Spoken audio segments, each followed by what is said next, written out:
Hallelujah! Glory to God. Thank you, Jesus. Glory, glory, glory. Gloria lilek mulej. Amen. Hallelujah. Hallelujah. We welcome you, brothers and sisters. Merba lil kull min qed jarana u nipparlilkom. Inti mhux bl-Ingliż? Għadni riqed.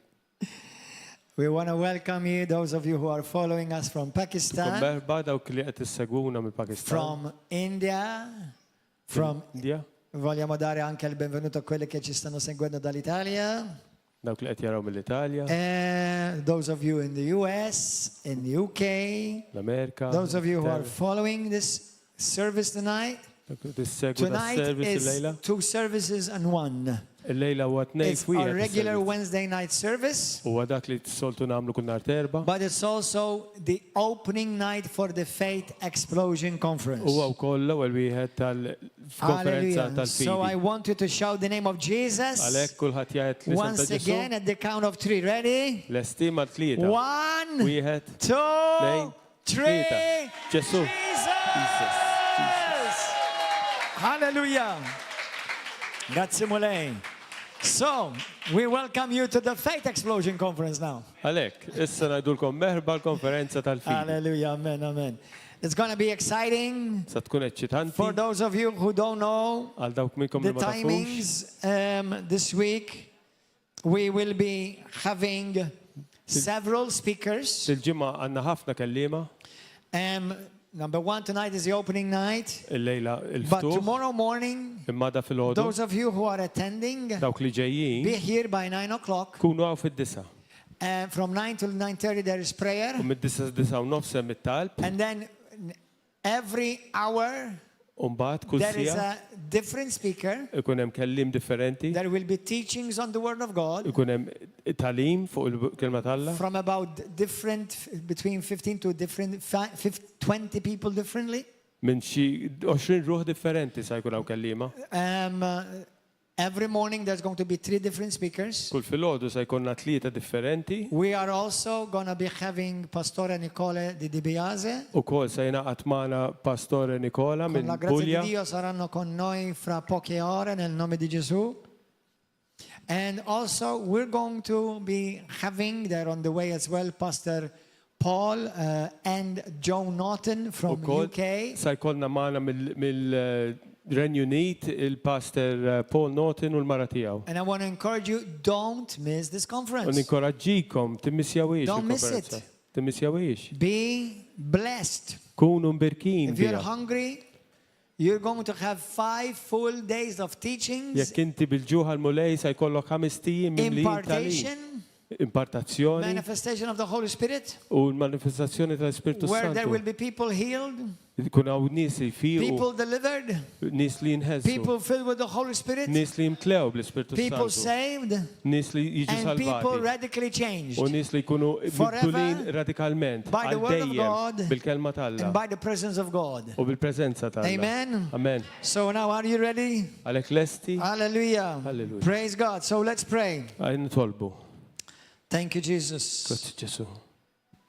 Heavenly Father, Misa Qaddis. I ask you to help everyone here present to switch off their phones right away. Nitolbok mulej li tejn il-daw kollha li qegħdin hawn biex jitfu t-telefon. Issa And stess. put it on silent. Jew jagħmluh silent jekk se jużaw il-Bibja minn fuq. Amen. Amen. Now, Lord, I ask you Għalhekk mulej that you speak nitolbok through my mouth li tkellem qalbi and glorify the name of Yeshua, u glorifika your l-isem Son, our Savior, Jesus. ibnek is-Salvatur tagħna Ġesu. Holy Spirit, we ask you to take over. Spiritu Santu Lead hu us and over. guide us. Let Gwidana your inti mulej, words mexxina be inti mulej. fresh, powerful, Ħalli l-kelma tiegħek that brings tiżel light qawwa li life. ġib dawl ħajja forevermore. għal dejjem. We boldly declare Aħna niddikjaraw that our biqlubija minds are alert, li moħħna huwa our mqajjem. hearts are receptive Qalbna lesta biex to tirċievi receive the word of God. biex tirċievi l-kelma Talla. And we will never, ever, U ever aħna qatt be the iktar same ma nkunu again l-istess. in Jesus' mighty Fisem name. Ġesu Kristu. Now tell your neighbor, Issa jtil dak are taħdem. you ready Lest to be transformed? biex tkun trasformat. Are you ready Lest to be changed? biex tkun mibdul. Are you ready Lest to receive the biex word of God tirċievi l-kelma Talla. and to continue to U biex grow tkompli in the name of tikber Jesus. f'isem Ġesu Kristu. Amen. Amen. Go to the book of Mark. Mur fil-ktib ta' Marku. Obviously, in this Faith Explosion Conference, U f'din il-konferenza. guess what I'm tal-Fidi, going to be talking about? ta' fuq x'issa nitkellem. Amen. Fidi. You Fidi. guessed. How come? Kif tajtu għadi? You know, I guess sometimes I wonder, Kultant nibda naħseb possibly people may ask, u kun hemm nies min why do jistaqsi. you have a Faith Explosion Conference? Għaliex tagħmel konferenza fuq il-Fidi? Very simple, I can answer that question. Faċli nirrispondi għad il-mistoqsija. You know, actually, we have now from 2 years ago, we have another conference that we've added in the year. But Min we have 3 sentejlu- major conferences. Kenna tnejn imma minn sentej ilu għati konna tlieta konferenzi maġġuri. We have a Holy Spirit conference in Għanna April, waħda tal-Ispirtu Santu, Faith Explosion conference in waħda September, tal-Fidi, and in November we have a Deliverance conference. u f'Novembru ikonna waħda tal-Helsin. And obviously, every time we meet, we have a conference. U kull meta niltaqgħu ikonna konferenza għu. Amen. And but why the Holy Spirit and faith, especially, since Imma those are the biggest two? għaliex dawk it-tnejn l-Ispirtu Santu u l-Fidi. Number 1, Hebrews 11:6. It's impossible to please God without faith. Lut 11:6 jgħidlek impossibbli toġob l-Alla mingħajr Fidi. You can't be saved without faith. Ma tistax tkun salvat mingħajr Fidi. You can't live as a Christian without Ma faith. tistax tgħix bħala Kristjan You mingħajr can't receive Fidi. anything from God without faith. Ma tista' tirċivi xejn mingħand Alla You mingħajr can't Fidi. have a Christian life without faith. Ma jistax ikollok ħajja Kristjana mingħajr Fidi. You can't even go through difficulties and challenges of life without faith. Ma tistax tgħaddi minn diffikultajiet u sfidi fil-ħajja mingħajr Fidi. You take out faith, Tneħħi l-Fidi Christianity does not exist. u daqshekk And soon after you won't spiċċa exist. kollox. U inti wkoll tmut. Holy Spirit. Spiritu Santu. Why a conference about the Holy Spirit? Għaliex nagħmlu konferenza ta' Spiritu The Santu? Holy Spirit is God. L-Spiritu Santu huwa Alla. Without the Holy Spirit, you can't see Jesus. Mingħajr l-Ispiritu Santu ma tistax tara l-Ġesu. You cannot receive revelation of the Ma truth. tistax tirċivi revelazzjoni. You will never be able to be saved without the Holy Spirit. Qatt ma tista' tkun salvat You mingħajr can't be born l-Ispiritu again Santu. without the Holy Spirit. Ma tistax titwieled minn ġdid mingħajr You l-Ispiritu can't live Santu. as a Christian without the Holy Ma Spirit. tistax tgħix bħala Kristjan mingħajr l-Ispiritu You Santu. cannot live without the Holy Spirit. Ma tistax tgħix mingħajru. Why deliverance? Għaliex ħelsin? Because every day we're being delivered. Għax kuljum għandna bżonn Apart ħelsin. from demons, obviously we're not being delivered from demons every day, no. Mhux nitkellem biss mid-demonji, But we sometimes get delivered from wrong, stinking attitudes. imma kultant għandna bżonn ħelsin mill-attitudni li tinten tagħna Some stess. Christians need that conference every day. U għaw Kristjani li għandhom bżonn dik it-tip ta' konferenza kuljum. Yes, there are demons that do attack and oppress Christians too. Iva, hemm demonji li attakkaw u joppressaw As a matter of fact, il-Kristjan. this week, Dil-ġimgħa you're going to hear intkom se tisimgħu a mighty radical testimony testimonjanza qawwija of our radikali dear sister here from Puglia, ta' waħda minn oħtna hawnhekk li who ġiet was minn Pulja mightily delivered. li ġiet meħlusa She b'mod and her qawwi husband, u hi u żewġa where she ended up even for a while at that difference, vomiting blood. Satan spoke through her. waqt li qed tesperjenza dal-ħelsien janka She was qalat delivered in id-dem the last conference that we had in Puglia. i kienet hemm fl-aħħar konferenza li kellu Pulja. You're going to hear her testimony. Sa tisimgħu t-testimonjanza tagħha. You're delivered from bad vices.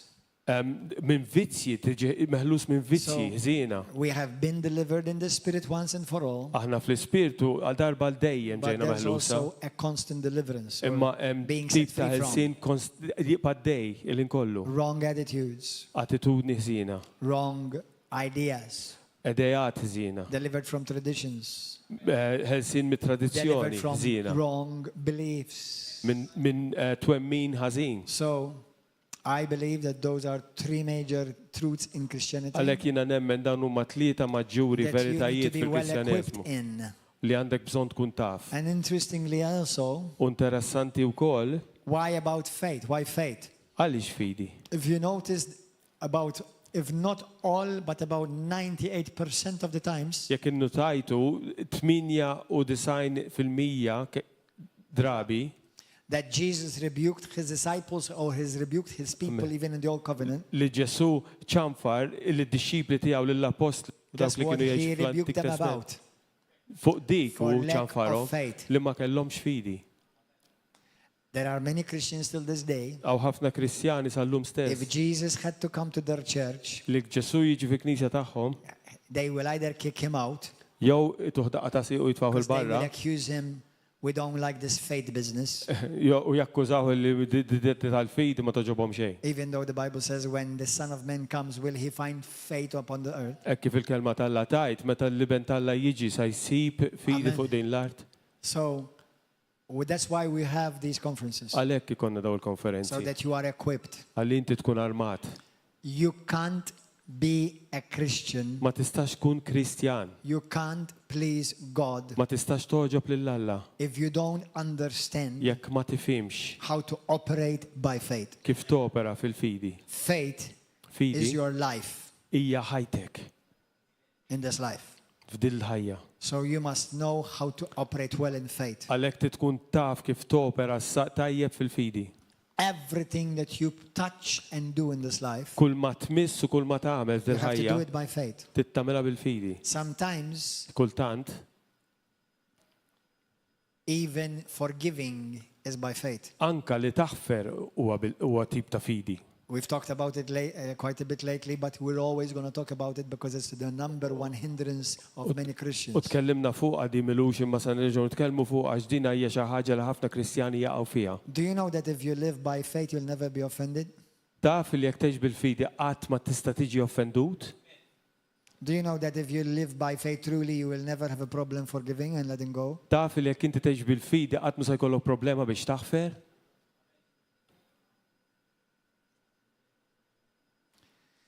So it's very important to Għalhekk. understand Hija importanti ħafna li tifhem how important it is to live by faith. kemm hu importanti li tgħix bil-fidi. Just because I live by faith, Billi jien ngħix bil-fidi it doesn't mean I don't have feelings. ma jfissirx li ma nħoss, It doesn't mean I don't get hurt. ma jfissirx li ma It nweġġax, doesn't mean I don't care. ma jfissirx li ma But jimportanix, it means imma tfisser I don't let none of my emotions decide the outcome. ma nħallix il-ħass tiegħi li jiddeċiedi x'jiġri wara li nweġġaw. Many who have been offended and fall away, I assure you, Ħafna if li you're watching this, you have fallen away from walking truly by faith. ħafna li ġew offenduti u qed jaraw din, sabu xi Min daw kolla li ġew offenduti u tbeddu mill-mulej, għaliex ma baqgħux jimxu bil-fidi vera. Amen. Because faith Għax fidi listens only tisma' biss the voice of God. il-kelma The voice of il-vuċi God talla. is the word. Il-vuċi talla hija l-kelma. While I believe in dreams and visions, Jiena nemmen bil-ħolm u bil-viżjonijiet we walk by faith in the word. nimxu imma bil-fidi fil-kelma. If you violated the word, Jekk inti ma timxix mal-kelma, you're no longer walking by faith. ma dekx timxi bil-fidi. Because true faith Għax is Bible based. bil-fidi jfisser li tkun ibbażat fuq il-Bibja. Remember this phrase. Ftakru din, If the Bible says it, jekk il-Bibja tgħidha, I believe it. jien nemmena That settles it. u daqshekk. Mux, if the Bible says it, Not if jekk il-Bibja I'll tgħidha, see how I feel about it, għannara kif inħossa jien. and then I will think about it. Mbagħad naħsibha xi naqra. That's how many Christians live. Jaħasra ħafna Kristjani jekk Oh, jgħixu. I believe the Bible. Nemnu l-Bibja, Oh, I have forgiven, u jien ħfirt, but imma you're no longer in faith. If you've put your butt in the middle, jekk inti you no jagħmel dik longer in l-imma faith. fin-nofs waqalek kollox. Why do I follow Jesus? Għaliex jien nimxi wara Because I Ġesu? walk by faith. Għax nimxi bil-fidi. Why do I keep coming to church? Għaliex niqpa niġi knisja? Because I walk by faith. Għax nimxi fil-fidi. Why do I stand on the word of God? Għaliex jien nieqaf fuq il-kelma talla? Because I walk by faith. Għax nimxi Why do bil-fidi. you always speak positive? Għaliex inti dejjem Because I titkellem walk by pożittiv? faith. Għax nimxi bil-fidi. Why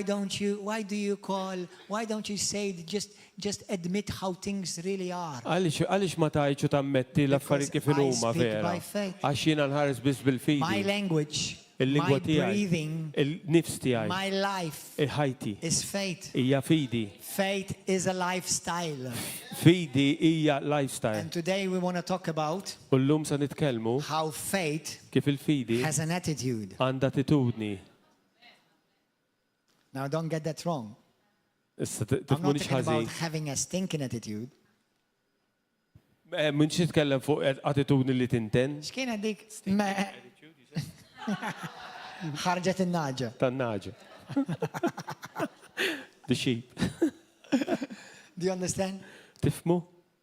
Faith has an attitude. L-attitudni, il-fidi għandha attitudni. When you hear faith speaking, Meta inti tisma' il-fidi titkellem, it has an attitude. għandha attitudni. When you see faith in action, Meta tara l-fidi fl-azzjoni, it has an attitude. għandha attitudni. Don't get me wrong, because unfortunately sometimes we use that phrase, Tifmu nix ħażin, għax kultant nużaw dil-frażi, that guy here has an attitude. Eh? dak il-raġel għandu attitudni. Sometimes we put it in a bad connotation. Meta tajt attitudni kultant jaħsbu li ħażina biss teżisti. If we had to look at somebody Jekk inħarsu lejn xi ħadd to understand the attitude of faith, biex jifhem l-attitudni tal-fidi, whom would you look to? min se tħares? Lejn min se tħares? Jesus. Ġesu. Do you think Jesus had an attitude when he walked by faith?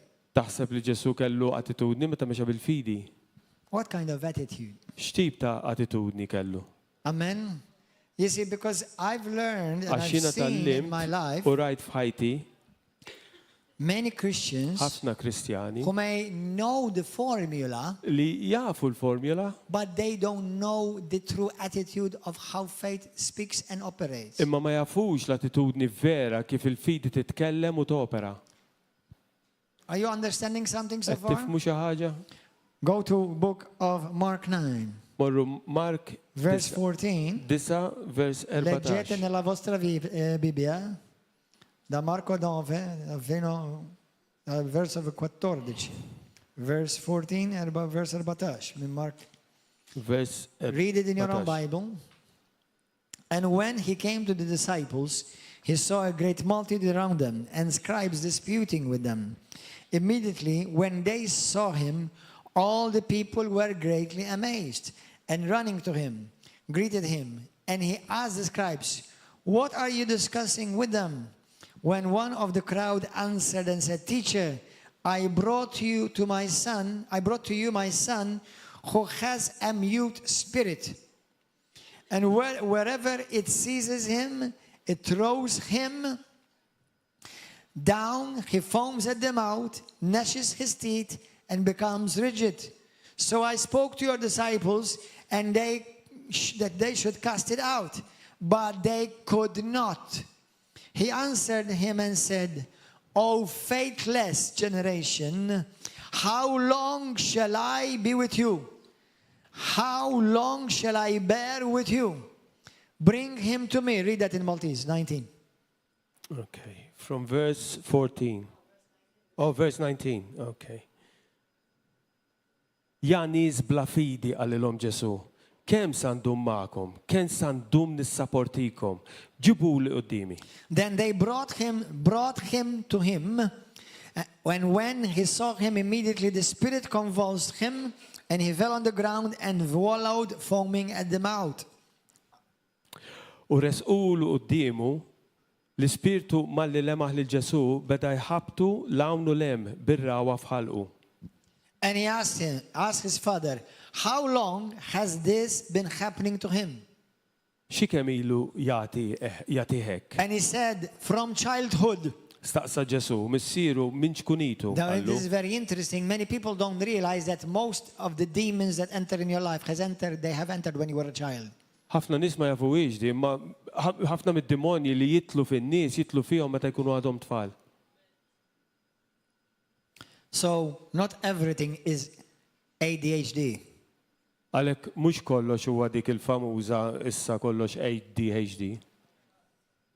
There are spirits, Hemm spirti, there are demons hemm demonji that cause li certain symptoms. jakkaġunaw ċertu sintomi. But I want you to notice how faith deals with these things. Imma rridkom tinnutaw kif il-fidi tiddilja ma dal-affarijiet. Obviously not faith in the air or in hubba bubba. Minix qed nitkellem fuq fidi fuq l-ajru jew xi ħaba. Le, dak ġinuħ, jina mux il-dak. Huba, ħaba.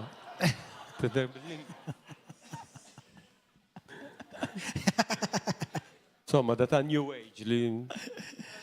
Okay, verse 22. And often he has thrown him both in the fire and into the water to destroy him. But if you can do anything, have compassion on us and help us. U sikwit li tafaw fin-nar u fl-ilma biex jeqirdu immint jekk tista' tagħmel xi ħaġa ejna u ħenna lina. I'm about to shock you. Ħassa nixxokjakom. God Alla does not work miracles ma jagħmilx mirakli because you have a need. għax inti għandek bżonn. Men. God does Alla not do miracles ma jagħmilx mirakli. only simply because you cry. Biss sempliċiment għax tikbi. As a matter of fact, many people's tears may be tears of doubt and fear. Fil-fatt ħafna dmuħ tan-nies huma mid-dubju u mill-biża'. That could be other things, but it could be based upon doubt and fear. Jista' jkun hemm affarijiet oħra, ma jista' jkun tkun ibbażata fuq dawk it-tnejn. So I want you to notice Għalhekk iridkom titnutaw. Jesus is not moved by need. Ġesu ma ġiex imqanqal bil-bżonn. Everyone has needs. Kulħadd għandu bżonnijiet. Need does not move God. Il-bżonnijiet ma jċaqalqux il-mulej.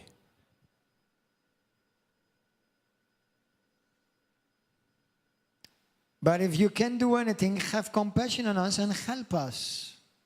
Mek tista' tagħmel xi ħaġa ejna u ħenna lina. Jesus said to him, if you can believe, all things are possible to him that believe. Jekk tista' għallu Ġesu kollox jista' jkun għal min jemmen. All things are possible Kollox hu to possibbli him who għal believes. dak li jemmen. Everybody say all things. Kulħadd jgħid kollox. All things. Kollox. All things Kollox jista' jkun is possible. u possibbli. If you believe, Jekk inti temmen. if you believe, Jekk inti temmen. all things, Kollox. all things. Kollox. Spirit, Spiritu. soul, and body. Ruħ u ġisem. And materially, U materjalment. if it's all things, Jekk hu għal kollox, then it's all things. allura kollox. So that means Għal if you tfisser, want all things Jekk inti trid kollox and everything you need u kollox li għandek in bżonn any area of your life, kull area ta' you ħajtek can achieve it, tista' ikollok you dan, can see it tista' taraħ if you believe. jekk temmen, If you believe, jekk temmen, if you remain in faith, jekk inti tibqa' fil-fidi, if you remain full of faith. jekk inti tibqa' mimli bil-fidi. Faith is not a formula. Fidi mhijiex formula. Everybody say this. Faith is not a formula. Kulħadd jgħidha di, fidi mhijiex formula. Faith Fidi is a conviction. hija konvinzjoni. Faith is a conviction. Fidi hija konvinzjoni. Faith is I am convinced. Fidi hi li jien konvint, Mush I hope so. mhux jien nittama. I need. No. I'm convinced. Le, jiena ċert. As a matter of fact, those of you who did the Bible course on faith, Fil-fatt dawk minkom li We've għamiltu that faith means to be firmly persuaded. il-kors bibliku fuq il-fidi, fidi li inti tkun ċertissimu. Listen carefully, brothers and sisters. Isimgħu sew. Those of you who are of faith, Dawk li intkom those of you who are of no faith, dawk li intkom bil-fidi, dawk li and intkom those of you mingħajr who fidi, think you have faith, but actually you have hope instead. u dawk li intkom li taħsbu li għandkom il-fidi imma li għandkom hija tama. Faith is always sure. Fidi dejjem fi żgur. The attitude of faith is sure. L-attitudni tal-fidi hija li inti tkun żgur. The attitude of faith is this: L-attitudni tal-fija hija din. confidence, Konfidenza, boldness, lubija, assurance, li inti tkun żgur, a firm persuasion. li tkun perswas. I am sure. Jiena ċert. I am sure. Jiena ċert. If you're not sure, Jekk inti m'intix you can't be in ċert, faith. ma tistax tgħix fil-fidi. If you're not sure about what you're praying, Jekk m'intix żgur fuq xi qed titlob, and if you're not sure that God is hearing you, u m'intix ċert li Alla stess qed and jisimgħek, if you're not sure u jekk m'intix that ċert it is God's will for you, li huwa rida Alla lik, you cannot have true Bible faith. ma tistax ikollok dik il-fidi żgura biblika. Are you hearing? Qed tisimgħuni. This is already too much, eh? Diġà tilkom wisq, It's already a lot, eh? diġà I tilkom can close ħafna. now and I tell you go and repeat this message, make it play at least 3 times tonight before you sleep. Nista' niqafa u ngħidilkom morru ġew sumaħ tliet darbiet da qabel tmorru tordu. Anyone who operates by faith, Dawk li operaw fil-fidi you have to have an attitude irrid ikollok attitudni of assurance. li inti tkun żgur. Faith is the foundations of things for hope for the Il-fidi hija assurance, the confidence. il-fidi hija l-konfidenza l-pediment li tkun żgur ta' affarijiet li inti ma tix Every tara. time you say you believed something, Kull darba li inti tajt li temmen xi ħaġa, were you sure? żgur? Were you confident? Kont żgur, kont Did you have konfident, assurance? kont ċert, Were you bold about it? kont biqlubija fiha din li Were tkun you żgur, confident about it? kont konfidenti fiha.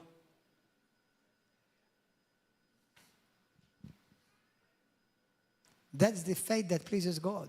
Dik it-tip ta' fidi li toġob l-Alla. That's the faith that sees miracles. Dik it-tip ta' fidi tara mirakli. That's the faith that will raise up a person from the wheelchair. Dik il-fidi li tqajjeb bniedem minn ġew wheelchair. That's the faith that sees demons comes out of people. Dik il-fidi li tara. And I'm going to tell you something. U ħanadilkom xi ħaġa. Our dear sister here who will testify this week, Oħtna l-Aziza u li se tagħti testimonjanza dil-ġimgħa, some Christians who were around kien hemm xi Kristjani were madwara terrified. Terrified. kienu mwerrin. When I've seen people Meta jien rajt around nies me madwari and they see the people coming, being delivered from demons, u jaraw in-nies qed jinħelsu They're mix-xjaten u jibdew jibżaw. some others will say, no, leave him, let's get him a doctor. Doctors don't cast out demons. Ikun hemm min jgħidu li ħallihom ħanġibu t-tabib, it-tobba ma jnaħux id-demonji. Now, hold on to your seat. Issa, qbad ma ssiġġu. Some of them give you demons.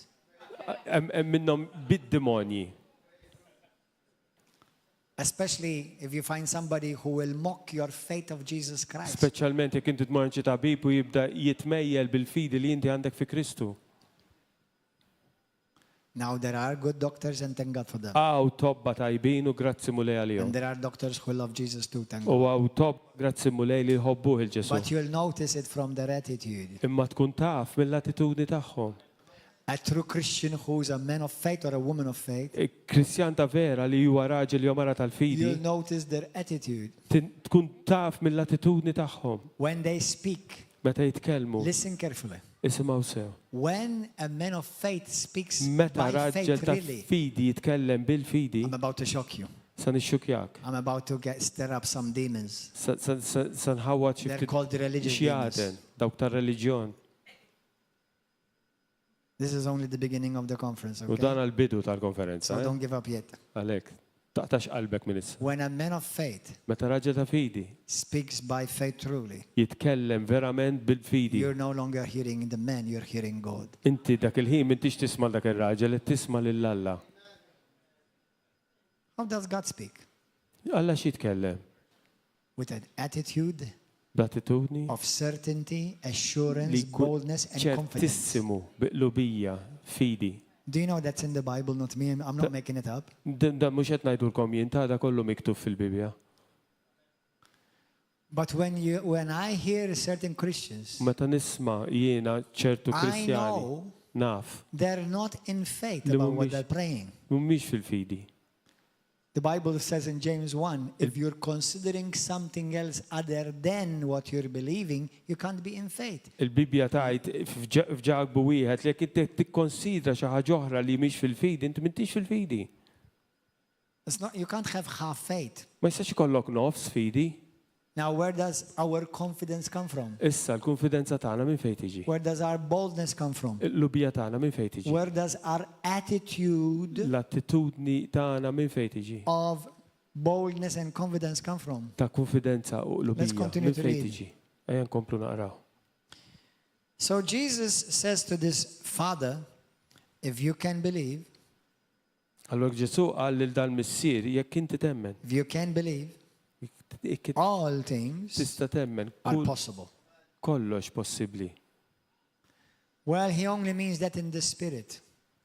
Għax Now, kien all titkellem things. biss fl-ispirtu, le kollox. Even when you need to pay off your house bills, Anka meta titħallas il-kontijiet even tad-dar. when you need to travel, even when you need to travel, Anka meta tivvjaġġa, even when you're wanting to be healed from a sickness or a disease. anka meta għandek bżonn tfiq minn xi tip ta' mart. All things are possible. Kollox hu possibbli. Not all things are easy. Mhux kollox faċli, All things are possible. kollox hu possibbli. Nowhere does Jesus say faith makes things easy. Imkien Ġesu ma Faith qal makes things possible. il-fidi tagħmel l-affarijiet faċli, il-fidi tagħmel l-affarijiet But if possibbli. you're truly operating by faith, Hekk inti qed topera verament fil-fidi, that's where it begins hemm tibda and that's where it ends. u hemmhekk fejn tispiċċa. It is not faith plus something else. Mhijiex fidi u xi ħaġa oħra, It's faith in the words of Christ, yes. hija fidi fil-klim Ġesu, iva. Otherwise, it's not faith at all. Għax inkella mi fidi xejn. Otherwise, it's a wish list. Inkella hija lista ta' tama But ta' it's, xewqat. but it's faith in what Christ has said. Imma din qed nitkellem fuq fidi ta' dak li qal Ġesu. Because you see, the thing is this, let me give you this powerful revelation. Get Għantikom this. din revelazzjoni qawwija. When faith speaks, Meta l-fidi titkellem, heaven pays attention. kollox jagħti l-attenzjoni leha. Il-ġenna tagħti attenzjoni. Because when faith speaks, it sounds like God is speaking. Għax meta l-fidi titkellem, tistema' eżatt bħal meta jitkellem Alla Don't nnifsu. confuse confidence with arrogance. Tħawwaġġ konfidenza ma' arroganza. Don't confuse confidence with shouting and screaming. Tħawwaġġ konfidenza ma' xi ħadd Now, jgħajjad. we are Pentecostals and charismatics. I don't mind shouting and screaming, but it doesn't mean you have more confidence or more boldness, just like that. Aħna meta tawwala. Aħna Meta, tħallaċ, jax tajja tu għax twerza, għal bdaqseg fissel li għandek iktar konfidenza. Just, naf ħafna nis li jajtu jwers u jajtu tajjeb, Pentekostali u karizmatiċi famużi għal daqseg, ma jfissix li l-fidi tijak hija iktar konfidenti.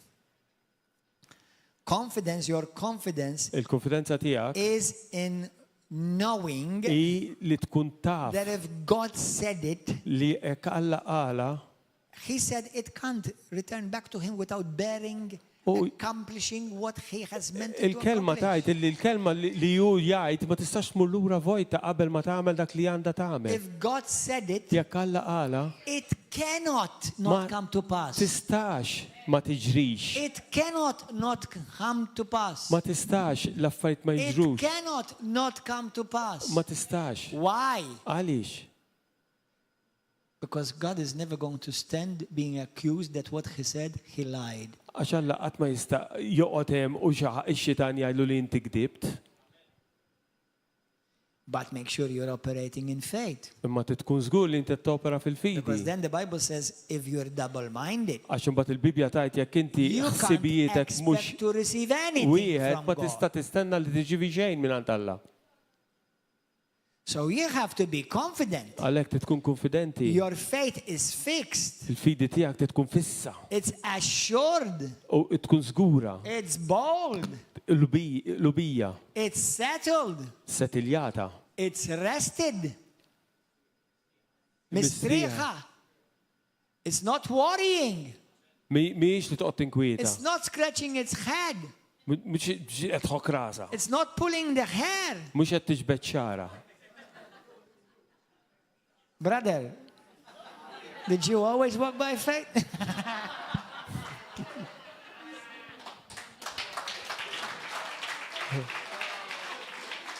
Meskin. Some of us he made good looking, I the love- others he gave them hair. I love this man from my heart. Me too, Give I him a love it. wonderful him, a hand. Grazzi mule. May God bless him and protect him and his wife. Amen. For many years, they've been part of this church and this family, and I thank God for them because one thing they stood out for is called loyalty. Grazzi Ġesu. And I see more like us too. I In see more. that, imitate him. If he messes up, don't imitate him. Jekk nagħmel xi taħwida timxu If he messes up, tikkupjawnix. help him. Imma fil-lealtà Just like you kkupjawna. want others to help you. No, that's all. Hallelujah, that's all. Hallelujah. But listen, listen, let's look at some other scriptures. Go on, let's open the Bible once again. Ejja niftħu l-Bibja nerġgħu. Hallelujah. Are you enjoying this? Tieħdu pjaċir? Verse 24. Vers Immediately the 24. father of the child cried out and said with tears, Lord, I believe. Help my unbelief. Missier it-tifel minnu fih beda jgħajjat u jgħidlu jiena nemmen ejni fil-fidi nieqsa tiegħi. This is Sahwa. Dear brethren, There's no half believing. m'hemmx illi inti temmen nofs, I don't know if you ever noticed. ma nafx hekk kienu tajtux. Did Jesus answer that prayer? Ġesu irrispondiha dik it-talba? Did he answer that prayer? Laqaħħa dik it-talba? The reason I say this, U r-raġuni li qed ngħid dan because faith does not come by praying. li fidi ma tiġix billi titlob. I'm praying for God to give me faith. Qed nitlob biex il-mulej tin il-fidi. You don't pray for faith. Ma titlobx għal-fidi. But this man prayed. Imma dar raġel talab. Yeah, it's called the wrong prayer. Jesus never answered it. Iva vera, ma kienet talba ħażina u Ġesu ma laqaħiex dik it-talba. He didn't answer him. Għas rispondi. So what did he do? Allora xi għamel. When Jesus saw that the people came running together, Meċ Ġesu ra l-kotra he tiżdied, rebuked the unclean spirit, għeddet blaħraġ l-ispirtu ħażin saying to it, u qallu. Deaf and dumb spirit, I command you, come out of him and enter him no more. Ja spirtu mbikkem u trux, jiena nordnalek, Did oħroġ minnu. Jesus speak with confidence? Ġesu għaw tkellem bil-konfidenza. Was he sure about what he was saying? Kien ċert f'dak li kienet Was he jgħid. bold about what he was saying? Kelmu Was he biqlubija. arrogant about what he was saying? Kien arroganti, So don't confuse bold and Alec. confident with arrogant. għalek tħallaċ li tkun lubija u konfidenti ma' arroganza. Brothers and sisters, Huti. whether you're casting out demons, whether you're healing the sick, Jekk inti qed tfejjaq il-marit, jekk inti qed tkeċċi xjaten, you don't need to scream or shout. m'għandekx għalfejn tajjeb You don't need titwerżaq, to jump or dance. m'għandekx għalfejn toqgħod taqbes You u just need to tisfel. release the word of God, Kull m'għandek tagħmel tirrilaxxa kelma backed with Alla faith, bil-fidi because God has promised, għax Alla wiegħed and your confidence is in what He said. u l-konfidenza tiegħek għandha tkun f'dak li hu biss qal. Do you understand? Tifmu? Then the spirit cried out, convulsed him greatly, and came out of him, and he became as one dead, so that many said, He is dead. U fil-waqt li qabad jixer u jħabtu ħafna ħareġ minnu u t-tifel inxeħet għal-mejjet hekk kif kotta tan-nies bdiet tgħid miet. Many Christians would have left the church of Jesus right then. Ħafna Kristjani hemmhekk kienu jitilqu mill-Knisja ta' Ġesu hemmhekk. I knew this faith business does not work. Look, Kont he naf li killed di him. tal-fidi ma taħdimx. Ara miet. Atlu. Qatlu. Il-pastor. I knew this faith stuff is all fake. Kont naf li da kollu falsi tal-fidi. Do you realize that when you stand boldly, confidently on the word of God, Tira li żemmet inti tieqa fuq il-kelma Alla just because you walk by faith, bil-konfidenza billi timxi bil-fidi it doesn't mean instantaneously it's going to get better. ma tfissirx li daw l-affarijiet se jsiru aħjar hekk. Instantaneous. Sometimes Kultant it may die. tmut. It may get worse. Jista' jkun li l-affarijiet imorru għall-ar. But is God stopped working? Imma Is the word of God il-kelma not tal-qiegħda powerful taħdem enough? Has God lied? kideb il-mulej. But Jesus casted out demons. He didn't try to kill him. Ġesu keċċaxjata ma provax joqtlu. From the outward, Minn barra people saw this man got worse, not better. il-nies raw li dar-raġel ġi għall-ar mhux għall-aħjar. But Jesus took him by the hand Imma Ġesu ħadu min idu, qabdu min and idu, lifted up a dead man up. u da li suppost miet qajmu. And he arose. U And when waqaf. he had come into the house, his disciples asked him privately, why could we not cast it out? Meta mbagħad Ġesu reġa' daħal id-dar, id-dixxipli tiegħu staqsew rasu u rashom. So Għaliex he said, ma rnexxinix ikkeċċuh. so he said to them, this kind came not out by nothing but prayer and fasting. U għallilhom spiritu bħal dak ma jistax jitkeċċa b'xejn ħlif bit-talb u Now bis-saw. listen to this. Issa simgħu di. It's not because you fast and pray more, you cast out demons. Ma jfissirx li inti ssum u titlob iktar inti tkeċċix Now jagħtek. pray more and fast more.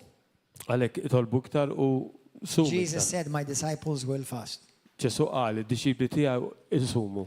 But I don't know if you noticed. U ma nafx jekk Number one, rajtux. Jesus lived a fasted life. Waħda Ġesu għex ħajja ta' saw. Jesus had just come out of 40 days of fasting. Kien għandu kif joħroġ minn 40 ġurnata saw. Jesus prayed every day, communed with God. Ġesu tkellem f'talb mal-mulej And mal-missier guess what kuljum. happens when you spend time with God U dak li jiġri meta inti tqatta' ħin mal-mulej. instead of wasting your time? Minn flok taħli żmienek. Guess what happens when you spend time reading the Word of God more? Aqta x'jiġri meta taqra iktar When you kelma spend time talla. worshiping God more? Meta taqta iktar ħin it-teħqima. It's like when Superman used to walk. What was his name? Clark Kent. Walked when it's like Clark Kent walks into the telephone box Hija bħal meta Superman kien jimxi bħal Clark and he Kent comes out a Superman. u jidħol fil-box tat-telefon You u enter joħroġ the presence of God, Superman. time of prayer, fasting. You spend presence of God. Your faith becomes rejuvenated. Talb, sawm Do u you tqatta' ħin fil-kelma tal-mulej tiġġuvina il-fidi tiegħek. Because confidence in the word of faith, Għax konfidenza fil-kelma tal-fidi, confidence in your faith is confidence in what God promised. konfidenza fil-fidi tiegħek hija f'dak li Alla wiegħed. That's why many know the formula, Għalhekk ħafna jafu but l-formula they don't have the substance. imma m'għandhomx is-sustanza. So as we pray and fast, Hekk kif aħna nitolbu u what you're doing nsumu li qed is you're nagħmlu getting stronger in the area of faith. qed tissaħħaħ fl-erja tal-fidi. Because Jesus did not rebuke them for not prayer and fasting, but he rebuked them for having lack of faith. Għax Ġesu ma ċanfarhomx għax kienu qed isumu u jitolbu, ċanfarhom għax ma kellhomx biżejjed fidi. I'm going to go to the book of Ephesians now, Morru fi ktib ta' Efesin, chapter 3, verse 11. chapter 3:11, Verse 11. verse 11. According to the eternal purpose which he accomplished in Jesus Christ our Lord, in whom we have boldness and access with confidence through faith in him. Skont il-pjan li hu kien fassal sa minn dejjem fi Kristu Ġesu Sidna bih għandna l-ħila nersqu permezz tal-fidi tagħna fih. Did you notice that he put confidence through faith? Innu tajtu li hu għamel il-konfidenza minn ġol fidi. Do you know that the word confidence has two words? It's confede. Il-kelma li tkun konfidenti hija biċċa kon li tfisser bil-fidi. Confede. Bil fidi. So when you're truly walking by faith, you have confidence. Għallek met inti verament qed timxi bil-fidi, inta għandek il-konfidenza. The Bible says in Philippians 3:3, Il-Bibja tajt Filippin our 3:3. confidence is not in the flesh. Il-konfidenza tagħna mhijiex fil-ġisem, Our confidence is not in our ability. mhijiex fl-abilità tagħna, Our confidence is not how much I go to church. mhijiex f'kemm jien immur il-Knisja. Although you should go to church. Għalkemm għandek tmur il-Knisja. Because if you just in case forgot, you are the church. Għax hekk ma nsejġ inti stess il-Knisja. And you stop being church if you stop gathering. U tieqaf teqpa l-Knisja jekk inti ma teqpax tingħaqad Now, not every fix-xierek. group is a church, Imma mhux kull grupp huwa but Knisja. every group should be part of a church. Imma kull grupp għandu jkun parti minn Because Knisja. church, there is hierarchy, and there is structure, and there is divine order. Fil-Knisja hemm struttura kif irida l-mulej. Amen. So, hallelujah. Go to 2 Corinthians chapter 5. Tieni Korintin 5.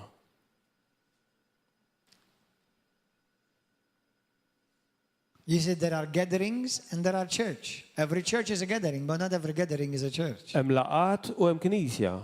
Because church, remember this, let me say this. Ħana jdin. If any church Jekk hemm does Knisja not mirror the order of heaven, ma tkunx mera tal-ordni tal-ġenna, it's not a church. mhix Knisja, It's a fiasco. hija fjask. Doesn't mean they don't love Jesus, Ma jfissirx li ma jħobbux il-Ġesu, but it's not a church. imma mhix Knisja. Jesus builds churches. Ġesu. People build fiascos. Ġesu jibni knejjes, il-bniedem fjask jagħmel. It's true that Jesus says, wherever two or more are gathered in my name, I am in their midst. Vera li Ġesu jgħid fejn tnejn u tlieta jiena wieqed hemm fosthom, But it's not true that where two or more are gathered in his name, there is a church. imma mhux vera li fejn hemm tnejn u tlieta fismu hemm Knisja. I can be in fellowship, Nista' nkun f'xirka, and when I'm with brothers and sisters, I'm in fellowship, even if we're Meta- having a coffee or a kun buffet. maħuti fil-mulej anke kif neħdu The kafe church is qed meeting nixxirku. somewhere and fellowshipping. However, make sure, and I'm saying this because some people need to hear it, Imma qed ngħidax hemm min għandu bżonn jismaħħa. Jesus has a divine order, Ġesu għandu ordni divina and you could be out of order, u tista' tkun li inti qiegħed barra minn dik and l-ordni it will affect your faith, u din se taffettwa l-fidi and you tiegħek will dishonor your Lord, u inti se qed tiżonora lill-mulej tiegħek and you will have to give account on it on the day of u judgment. tittati kont ta' da kollu qudiemu. Let's continue on faith. Ejja nkomplu. 2 Corinthians chapter 5. Tieni Korintin vers 5. So we are always confident. Always confident? Għalhekk aħna dejjem konfidenti, dejjem Do konfidenti. you understand that when Jesus walked the earth, Tifhmum li meta people Ġesu looked at him, religious people walked at him, and they said, but by what authority does he speak? Meta Ġesu kien fid-dinja, n-nies kienu jħarsu leħem u kienu jgħidu mada, bliema awtorità qed But jitkellem. what kind of teaching is this? With authority he speaks the X'inhu word jgħallem da? and even cast out demons. U din l-awtorità min tajilu u anke jkeċċjaten. Jesus, Ġesu. faith, I hope you understand that Jesus had faith, right? Il-fidi ta' Ġesu, nittama li How can temnu li Jesus have Ġesu kellu fidi, kif kellu l-fidi? How can Jesus please God without faith? Kif jista' joġob lill-Alla minn The arfi? Bible says God the Father was pleased in his Son. And the only Il-Bibja way you can tajt please God is by faith. L-missier kien joġbu li ben u l-unika mod kif toġob il-missier huwa bil-fidi. Amen. Apart from the Bible says in Galatians chapter 2:20, the Bible says that we have received the faith of God. And he is the author of faith. U l-Bibja wkoll tajt li aħna ġejna motija l-fidi tal-Alla u Amen. stess Ġesu That's huwa why- l-awtur tal-fidi. That's why the world will interpret your faith as arrogance. Għalhekk hemm xi wħud fid-dinja li jaraw il-fidi tiegħek bħala arroganza. Now, if you're arrogant, don't excuse it. Remove Issa the kinti arrogance, keep arroganti the faith. jieqaf. Amen. Because some Christians, unfortunately, because Għax- they get so built up and they get so fed with the word of God, they Għax become għaw kristjani li tant confident, jikbru which is fil-kelma good. tal-Alla, jkunu konfidenti, which is good. But Li then tajjeb. be careful, don't jump into arrogance. imma titqgħod attent li ma tidħolx fl-arroganza. Confidence Konfidenti is boldness in Christ. hija l-ubija tiegħek fi Kristu. Arrogance Arro- is boldness in you. Arroganza hija l-ubija fik fil-ġisem. Confidence is being assured of who you are in Christ. Konfidenza hi li ċert min int fi Kristu. Arrogance Arroganza is becoming cocky about your own ability Ija- and strength, qed flesh. tistrieħ u tifra fil-abilità tiegħek fil-ġisem. Amen. Now, 2 Corinthians 5, verse 6. Vers So we 6. are confident, Fine. knowing that while we are at home in the body, we're absent from the Lord. For we walk by faith and not by sight. Aħna dejjem għadna qawwija li nafu sakemm indumu mlibsa b'dan il-ġisem niqpaw il-bot mill-mulej aħna ngħixu bil-fidi u mhux bil-viżjoni. We are confident. Everybody say that. Aħna konfidenti, kulħadd I jgħid am confident. jiena konfidenti, ċert. Well pleased, rather to be absent from the body and to be present with the Lord. Fej rajt passe. Verse 8. Verse 8. Aħna għadna qawwija u That's persważi. it. Do you understand this? So when I say I am a man of faith, I walk by faith, I operate by faith, I'm also saying I operate with confidence. Għalhekk jiena qed ngħid meta jien raġel ta' fidi nimxi bil-fidi qed ngħid ukoll li jiena konfidenti ċertissimu. So when the Bible says, go into all the world, preach the gospel to all creation, whoever believes, whoever is confident in what I'm saying to you, Għalhekk il-Bibja tajt morru b'xandru l-kelma talla you l-kulħadd. shall lay hands on the sick and they will recover. U dawk li jemnu jagħmlu jdejhom fuq il-morda u huma ifiqu. So what? Our confidence is in the name of Jesus. Għalhekk il-konfidenza Amen. tagħna hija f'isem Ġesu Kristu. Hallelujah. Go to the book of 1 John chapter 5. Morru l-ewwel Ġwanni kapitlu 5. Look at this once again, faith and confidence. Araw di How wkoll. faith is confidence in Fidi what u God said. konfidenza f'dak li qal Alla. That's why faith has an attitude. Għalhekk il-fidi għandha attitudni. Faith does not look weak, does Fidi- not speak weak, does not act weak. Fidi ma tidirx dajfa, ma titkellimx ġufija, ma tirreġixxix fid-ġufija. Faith is not afraid, Fidi ma tibżax, does not speak with fear. ma titkellimx bil-biża. It repels fear. Hija twarra bil-biża. Do you understand? Tifmu? 1 John 5 from verse 14. Min vers 14. Now this is the confidence that we have in him, Din il-fiduċja sħiħa li għandna fih. that if we ask anything according to his will, he hears us. Li jekk nitolbu xi ħaġa skont ir-rida tiegħu u What does Jesus jismana. say? When you pray, believe. X'għid Ġesu, meta inti titlob hemmen. Unless you have faith, Jekk inti m'għandekx fidi, God can't hear you. mulej ma jistax jisimgħak. Unless you have confidence, Jekk m'għandekx il-fiduċja, confidence is the attitude of faith. il-fiduċja li tkun konfidenti fil-fidi. And if we ask anything according to his will, U jekk nistaqsu xi ħaġa skont ir-rida I am tiegħu, confident jiena he konfidenti hears me. li hu qed jismani. Brothers and sisters, do you know Punti. when you pray, Meta aħna nitolbu, God Almighty, missier li jista' creator of this kollox, universe, dak li krea kollox, hears you. jisimak. At that moment, he hears you. Dak il-mument stess u jisimak. Wow.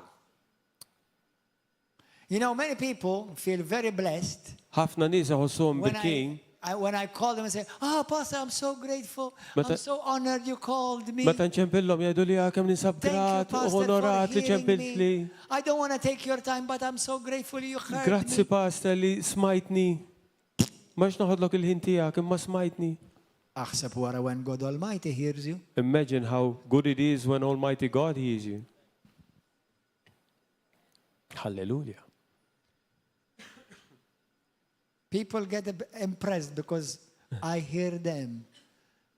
How much impressed should you get when you know God the Father? Għam min jimpressjona ruħu għax jien nismaħom, immaġinaw meta inti ikollok di revelazzjoni li Alla jisma tal tijak. Oh yeah, I have heard you, says the Lord. Iva I smajtek. have heard you. Iva smajtek jgħidlek il-mulej. I have heard you well.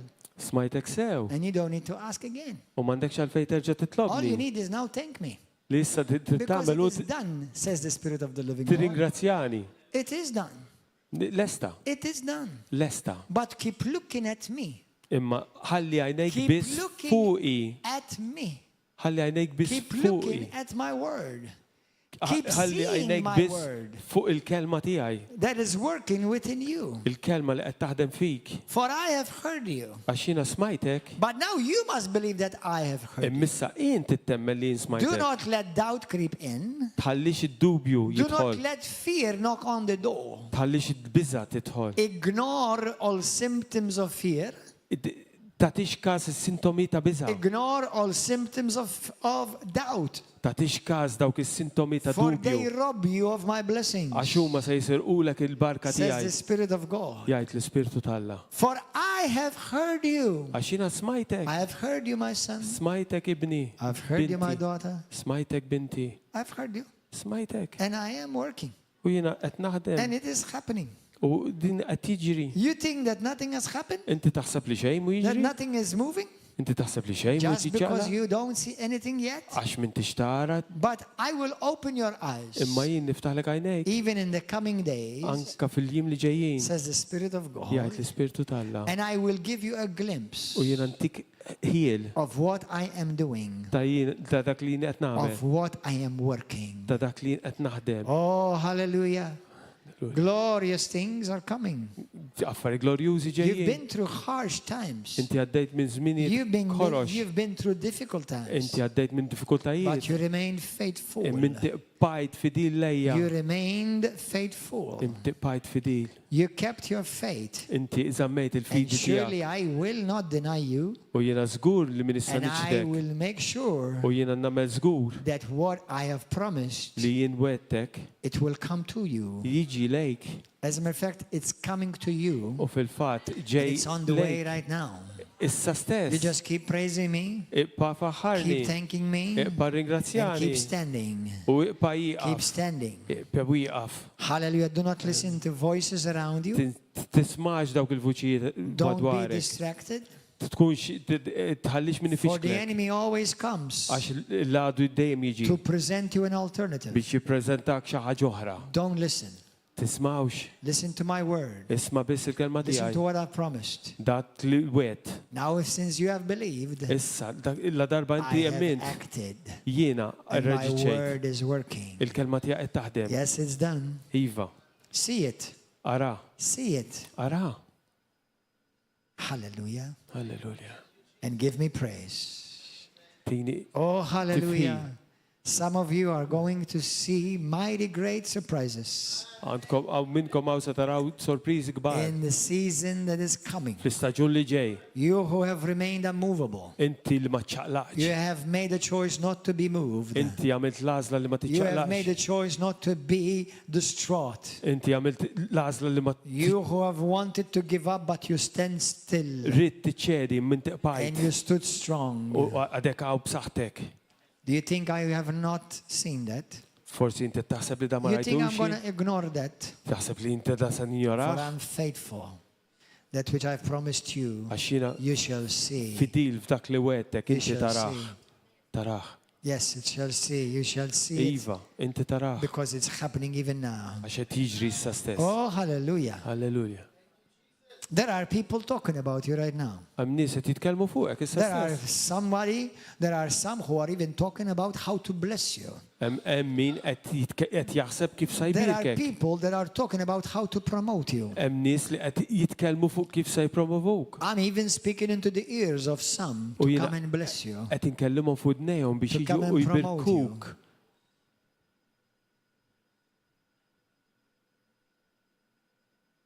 Now, Issa, when surprises come, meta jiġu you will sorpriżi. know that's not a surprise. Inti tkun taf li di mhux To sorpriża. others around you will be a surprise, but Meta not to you. madwarek jaħsbu li sorpriża. For I have spoken. Immint tkun taf. And I'm preparing your heart Għax jien qed to nipprepara know that I qalbek am truly alive. biex tkun taf li And jiena I've l-ħajja. heard you. Jiena And I love you. smajtek u And I care nħobbok for you, u says the nagħti Spirit każ of God. jgħid l-Ispirtu talla. Rejoice, my child. Ifraħ, Rejoice. ifraħ. Don't let anything or anyone steal your joy. Talli l-ħadd jieħu l-ferħ tiegħek. Don't. Don't. Dubju. For everything that the enemy has robbed you from, it shall be multiplied back to you in Għax dak li ġi restoration. misruq lilek jiġi multiplikat In f'ħajtek. Jesus' mighty Fissem name. Ġesu Kristu. Hallelujah. Thank you, Lord. I felt an unusual unction to release that. Verse 14, 1 John 5. Bes forsi din fiduċja sħiħa li għandna fih. Now, this is the confidence that we have in Him, that if we ask anything according to His will, He hears us. Nitolbu xi ħaġa skont ir-rida tiegħu u jismana. And if we know, U la darba nafu, not hope mhux or nittamaw, wish, jew We know. nixtiequ, nafu that He hears us. li hu jismana. Do you know that God has just heard you? Taf li il-mulej semak? Do you know that God, while all these wars are going on, people dying, killing each other, Taf li il-mulej waqt people daw fornicating, taking drugs, doing għanna all daw kinds of il-gwerer, evil, affarijiet iżjien għaddejjin madwarna kull fejn tħares. He just heard you? U semak lilek? Do you know while our politicians are meeting and they're trying to sketch laws and, you know, having a good time, those who are in discos and in cafeterias, do you know that right now He just heard you? Waqt li l-politikanti jiltaqgħu jitkellmu jieħdu kafe jagħmlu liġijiet, taf li waqt li dan qed isir il-mulej sema lilek? Wow. These are not just nice sentences. Da This is the word of God. Da mhux sentenzi sbieħ ta' din hija l-kelma d'Alla. Do you understand why Smith Wigglesworth, Tifhem għaliex Smith the Wigglesworth, apostle of faith, l-apostol tal-Fidi, that if he said to a man jekk hu qal li xi ħadd who was demon possessed, li kien mimli biex come out jagħted, of him and leave him, oħroġ minnu u ħalluh and nothing happened right away, u xejn ma ġara, and the people said to him, but he still, u nothing happened. n-nies qalulu xejn ma ġara baqa' He kif said to kien. him, it's okay, I know what I have believed. The devil heard me, I said it, he heard me, he has to leave. Għallhom, tablux raskom, jien naf x'nemmen u jiena qatlu biex joħroġ ix-xitan jaf li għandu joħroġ u joħroġ. You see, that's confidence. Dik il-konfidenza, Confidence in Christ. il-fiduċja fi It's Kristu not Ġesu. cockiness. It's confidence. Mhux li tkun gburi. Well, Pastor, but konfidenza. I've prayed, I believed, and I saw nothing. Imma passer jiena tlabt u emmint u ma rajt xejn. I've prayed, I believed, and I believe it's working. Jiena tlabt, jiena ment u nemmen li qed taħdem. Faith does not look at the circumstances. Il-fidi ma tħares li ċirkostanzi. It does not look if something has changed in natural or not. Ma tħares jekk xi ħaġa x'inbidlet fin-naturali u le. Faith knows Fidi that if you taf said it Lek inti with qedta confidence, bil-konfidenza. it has to change. Bil-fors l-affarijiet iridu Even jinbidlu. if I don't see it, it's changing. Anka jekk ma naraħiex, Even l-affarijiet if qed I don't jinbidlu. feel it, it's Anka jekk ma changing. nħossix, qed It's jinbidlu. changing. Qed jinbidlu. It's changing. Jinbidlu. The apostles waited for the promise of the Holy Spirit at least 40 days. L-apostli stennew il-weda tal-Spiritu Santu tal-anqas 4 ġurnata. Until suddenly, Sakemm f'daqqa waħda. suddenly. Daqqa waħda. Some of you are going to experience a mighty suddenly. U għaw minnkom għaw sa t-esperjenzaw dik il-fdaqqa waħda kbira. The suddenly is building up. Di fdaqqa waħda qed tikber. I feel it in my spirit. Qed inħossa The fl-ispiritu. suddenly is building up. See it, say it. Għajda. There's a suddenly being built up for me. Daqqa Hallelujah. waħda taħdem Oh, għalija. hallelujah. I'm going to praise God so it happen even more suddenly. Amen. Oh, Għanfaxħar il-mulej għalli di come on, tiġri praise him right tiġri. now.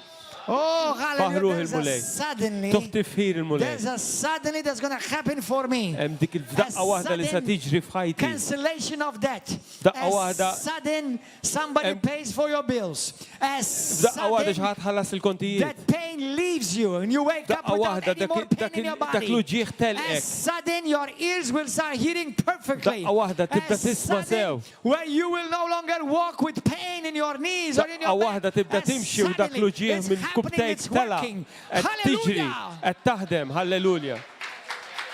Thank you, Jesus. Grazzi Ġesu. I better close because I've said too much, I think. Naħseb għajarna laqa xat. And I forgot this is not the whole conference, this is just the beginning. U qed niftakar issa li di mhux il-konferenza kollha, di l-bidu biss. Go to Hebrews. Kemmu ħelu. Morru flu, Hebrews 3. Piano, Lu- come. lu tlieta.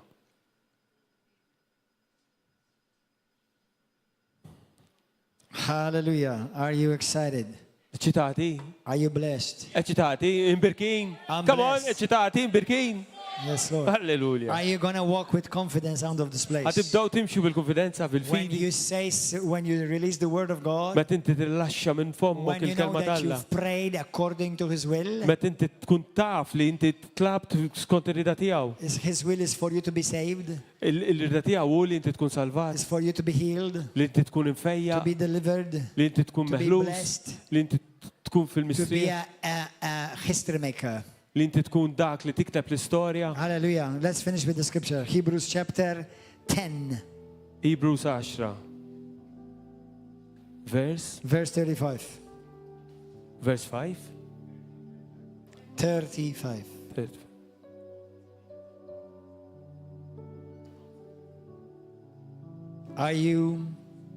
Do you feel encouraged now? Tħossukom inkoraġġati issa.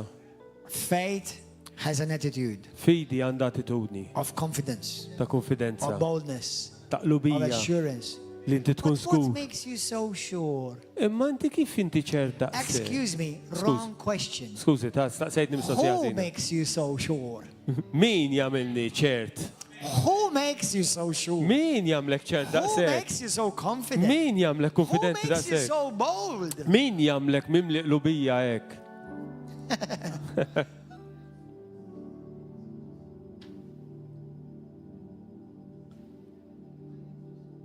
35.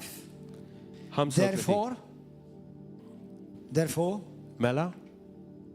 do not cast away your confidence. Tarmux il-fiduċja tagħkom. Tarmux il-konfidenza ta'kom, which has great reward. Għax din iġġib magħha ħlas kbir. For you have need of endurance, Tassew li teħtieġu s-sabar so that after you have done the will of God, biex wara li tagħmlu rida talla, anybody knows what is the will of God? tafu x'inhi rida talla? When they ask Jesus, what is the will of God? Ma tistaqsew x'inhi l-kelma talla? That you may believe. Li inti temmen. Believe in the Son of God and the one He sent. Li inti temmen fil-mulej Believe. u dak li qal emmen His promises, il-wedit tiegħu. so that you may receive these promises. Għalli inti tkun tista' tirċievi l-wedit tiegħu. For yet a little while, and He who is coming will come and will not tarry. Now the just shall live by faith. Għax ftit ieħor, ftit ħafna u dak li għandu jiġi ma jdumx ma jiġi, The il-bniedem just ġust, shall live by confidence. il-bniedem ġust jgħix bil-fidi. Christians don't talk fear. Kristjani qatt ma Don't take jitkellmu fear. bil-biża, qatt ma jaħsbu Don't biża, act fear. qatt ma jirreġixxu Christians bil-biża. act with confidence Kristjani jirreġixxu in the bil-konfidenza one who promised. f'dak li għamel il-weda. The just shall live by faith. Il-ġusti But jgħixu if bil-fidi. anyone draws back, Imma jekk xjerġa' lura, my soul has no pleasure in him, jien ma nitaxxaqx bih, or else I cannot be pleased in him. inkella jien ma nistax inkun kuntent bih. Hebrews 11:6. If you are not confident Jekk inti m'intix in konfidenti your faith, fil-fidi tiegħek, you can't please me. ma tistax toġobni. But we are not of those who draw back Iżda aħna maħniex minn dawk li jerġgħu lura to perdition, biex nitilfu. but of those who believe Aħna dawk li nemnu to the saving of the soul. biex insalvaw. Alleluja. Grazzi Ġesu. Don't draw back. Mhux lura. Remain confident. Kun konfidenti, iqpa konfidenti. Confident in what He promised. Konfidenti fil-wedit tiegħu. So when I pray, Għalhekk meta jien I nitlob, pray with confidence. nitlob bi-konfidenza. Come to the throne of God with confidence. Ejja, with lej tron boldness. talla, biqlubija u konfidenza. Doesn't say come trembling. Ma tajċ ejja bil-biża, You come with confidence. ejja bil-konfidenti. Why? Għaliex? Because the blood Mħabba d-dem, of Christ has been shed. id-dem ta' Kristu. He sees you through the blood. U jarak minn ġol dem ta' Kristu. He sees you forgiven. He sees you loved. Jarak maħbub, Yarak maghfur. maħfu. He sees you blessed. Jarak imbirek, He sees you healed. jarak imfejja, He sees you free. jarak meħlus, He sees you prosperous. jarak bil-prosperità. Amen? So from now on, Għalek mill-lum l-qoddim, make sure that your tone kun żgur li t-ton is an tijak, attitude, a tone, ton tijak, a tone, kif inti tkellem, tone tijak, kif titkellem, is confidence. hija konfidenza. What makes you so confident? Xi ġalek tkun daqshekk konfidenti? Wrong question. Mistoqsija ħażina. Who makes you so confident? Min jagħmilni Our konfidenti? confidence is in Him. Konfidenza tagħna hija fih That He who promised, li ju li jagħmel il-weda He hears me. u jismani. And what He has promised, U dak li ju wiegħed it's happening right now. qed tiġri issa stess f'ħajti. Hallelujah to Jesus. Halleluja l-Ġesu, Hallelujah. halleluja. Amen, amen, amen. Let's bow our heads. Ejja nbaxxu rasna, grazzi Ġesu. Thank you, Lord. Grazzi mulej. In this conference, U f'dil konferenza, may everyone who comes and listens jalla daw kollha li jiġu jisimgħu experience deliverance. jesperjenzaw ħelsin. Deliverance from fear. Ħelsin mill-biża, Deliverance from doubt. ħelsin mill-dubju, Deliverance from intimidation. ħelsin mill-intimidazzjoni, Deliverance from the lies of the enemy. ħelsin mill-gideb tal-għadu And complete freedom u in your jesperjenzaw life. libertà In ta' Jesus' name. vera f'Ġesu Kristu. So that you live with confidence. Għalhekk tkun tista' tgħix You face the bil-konfidenza. enemy with confidence. Inti tiffaċċja You l-għadu come against bil-konfidenza. sickness and disease with confidence. Tiġi kontra il-mart bil-konfidenza. Halleluja. When you receive prayer, Meta inti tirċivi with tal confidence you receive. konfidenza inti With faith you tirċivi With an attitude He has heard, it's working b'attitudni in me. li ju sema u di qed Amen. taħdem fija. Let's pray. Jien tolbu. Now, those of you who may be here for the first time and say to me, Pastor, I need to give my life to Jesus today. Dawk minnkom li għadinaw l-ewwel darba u forsi qed tajdu tridu tagħtu ħajtkom Ġesu illum. Who of you has not yet given your life to Christ yet? Għaw xi ħadd illum li għadu ma Lift tax up your ħajtu hand. l-mulej olli jdejk. You're not born again yet. Jekk inti m'intix imwieled mill-ġdid. You're not sure you're saved yet. Jekk inti m'intix żgur Lift li up inti your hand. salvat. Hallelujah. Those of you on YouTube and Facebook, say this prayer with me. Dawk fuq YouTube u Facebook And għajtu on dit TV, talba say mal this with me. pastor. Say, Heavenly Father, Missir Qaddis, I come to you right now, niġi llum qudiemek, not with fear, mhux bil-biża' but with confidence. imma b'konfidenza Because it is you who said għax inti qed that you loved me so much. li inti tant ħabbejtni Even before I ever loved you, anka qabel ma ħabbejtek jien, that you gave your son for me, illi inti tajt il-libnek għalija, even while I was a sinner, anka meta jien kont għadni midneb, even while I was your enemy. waqt li għaddi kont għadni edewa tiegħek. You still loved me. Inti xorta ħabbejtni, You still sent your son to die for me. inti xorta batt il-libnek biex imut għalija. I don't understand this love, Ma nifhimix din il-mħabba. but I believe it. Imma nemmina, I believe it. nemmina. Jesus, Ġesu, come into my life. ejja f'ħajti, Change me. ibdinni, Save me. salvani, Wash me clean aħsinni by your precious blood. bil-dem prezzjuż tiegħek, And fill me now umlini with your Holy Spirit. bil-spiritu qaddis I tiegħek. want to be born again. Irrid inkun imwieled minn ġdid. I put my faith, Jiena npoġġi l-fidi my tiegħek, trust il-fidwa in tiegħek. you alone. Fik biss. Jesus, Ġesu, you are the Son of God inti li bent Alla who l-ħaj, died for me on the cross. li mitta lija fuq And I is-salib. really believe Jiena verament nemmen that you are the Son of God. li inti li bent Alla. You are my Savior. Inti s-salvatur tiegħi. From now on, Millum I il-qudiem, want to serve you. I want to follow you irrid insegwik, irrid all the days naqdik, of my life. kemm indum ħaj. Jesus, Ġesu, you are my Lord and Savior. inti l-mulej tiegħi, inti I s-salvatur put my tiegħi. trust in you Jiena impoġġi l-fidwa tiegħi fik. and with confidence in my heart. U b'konfidenza I f'qalbi, believe you've heard me jiena nemmen li inti and smajtni I'm saved, u lek jien salvat. forgiven of my sins. Maħfur mid-nubiti kollha. In Jesus' name, F'isem Ġesu Kristu. amen, amen. Amen. Amen.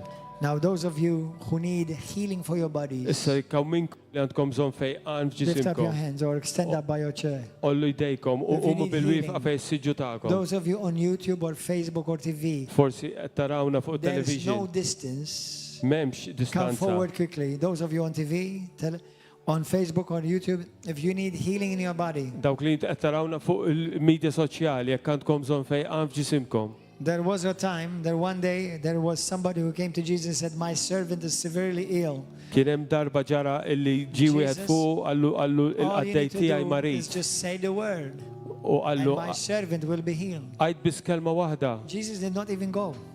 u l-qaddej tiegħi jkun Did imfejja. not lay hands there. Ġesu laqqas mar, ma He just mqajċ idej spoke the fuq word.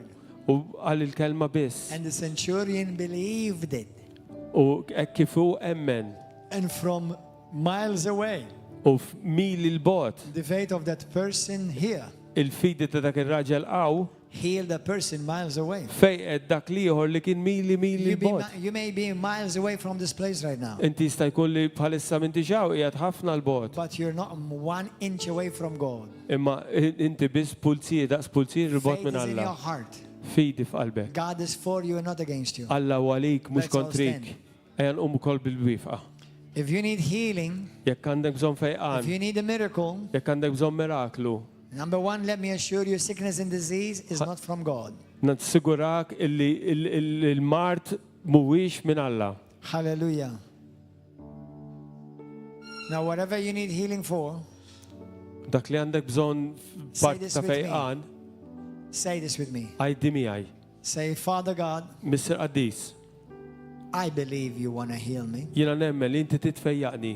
And I believe Jesus not only took upon himself my sins, U jiena nemmen li Ġesu mhux bisħa fuq id-nubit kollha tiegħi, but he also took upon himself my sicknesses and diseases. imma uħa wkoll fuq il-mart kollu tiegħi.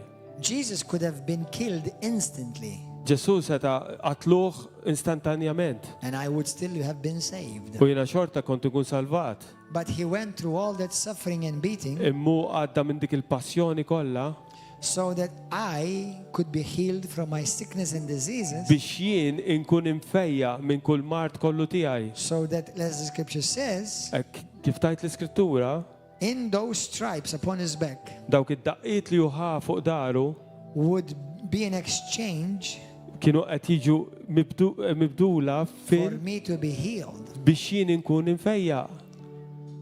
That's why today I believe. Għalhekk illum jiena nemmen No, there is no sickness and disease li m'hemmx mart that has the right to remain in my body. li għandha dritt li tiqpa f'ġismi. Even more because I believe U hekk kif jiena nemmen, it's not just my spirit that belongs to God, mhux l-ispirtu tiegħi li hu tal-Alla issa, but your word says even your body belongs to God. issa anka ġismi hu tal-mulej.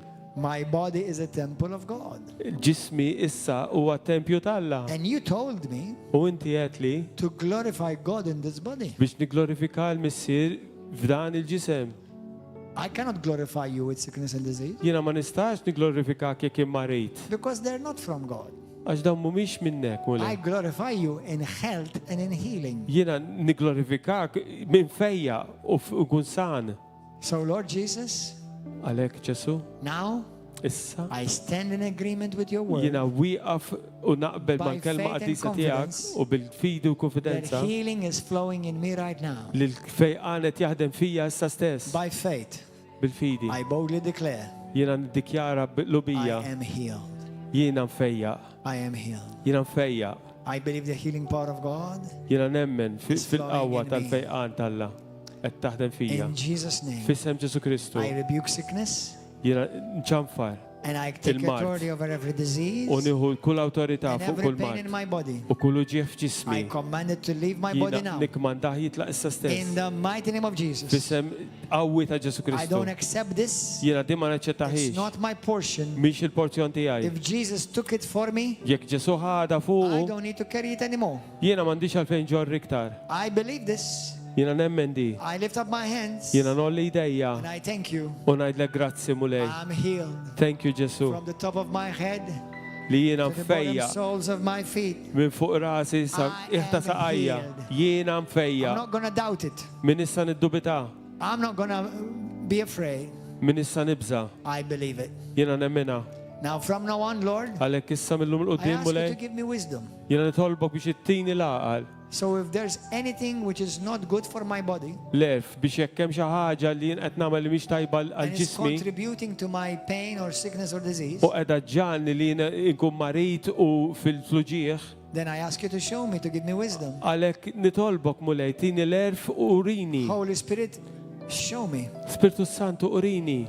And I ask you to help me, Lord, U nitolbok mulej to be ejni disciplined biex nkun disciplinat with exercise. bl-eżerċizzju. So if there's certain things Għax hemm ċertu affarijiet that I need to do li hemm bżonn to nagħmel keep myself in good health biex jiena neqpa' san so that I may serve you better, ħalli nkun nista' naqdik aħjar then I ask you to show me too. u nitolbok mulej From now on, li min issa l-qudiem I offer my body jiena nofrilek as a ġismi living sacrifice, bħala sagrifiċċju ħaj holy qaddis and healthy, u in Jesus' name. bla mart f'isem In Ġesu Jesus' Kristu. F'isem Ġesu Say, Kristu. devil, Għajt get your ċitan, filthy hands neħħi d-dejk off of maħmuġin my body right now. minn fuq issa In stess. Jesus' name. F'isem Ġesu Kristu. Health is mine. Healing is mine.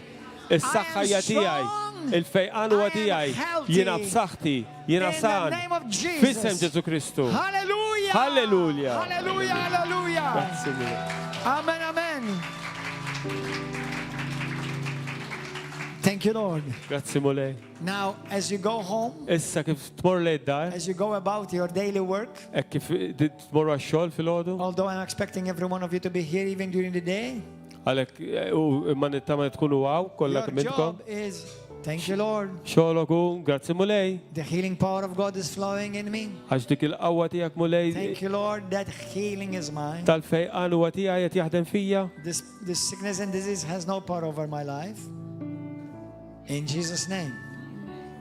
Now, if the Holy Spirit shows you something that you need to do, Jekk l-Ispirtu Santu jurik xi ħaġa li għandek tagħmel, sometimes forgiveness, sometimes being humble, sometimes reconciliation, sometimes maybe you've delayed in doing something good, or you've delayed in fixing something in your life that may be affecting you in some area. Because disobedience will steal your confidence before God.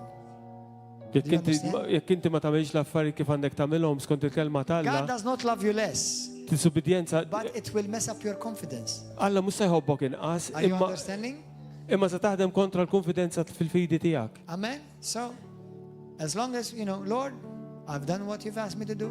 Sakemm tajt mulej jien I'm għamil going dak to li walk by inti faith. I'm going to walk għatli in biex love. nagħmel nimxi If I need to fil-fidi, forgive, I forgive, I bless. jekk hemm bżonn naħfer, jekk hemm bżonn Hallelujah, imbirek. If you, son, stop eating that junk food. Tikolx iktar donuts. But it tastes so good.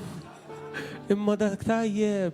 Yeah, and that's why you're seeing the cholesterol getting higher and higher. Għalhekk qed tara l-kolesterol tiela. So it's useless rebuking cholesterol unless you need to stop, change your diet. Do you understand? Or, but pass, oh Lord, give me a clean chest.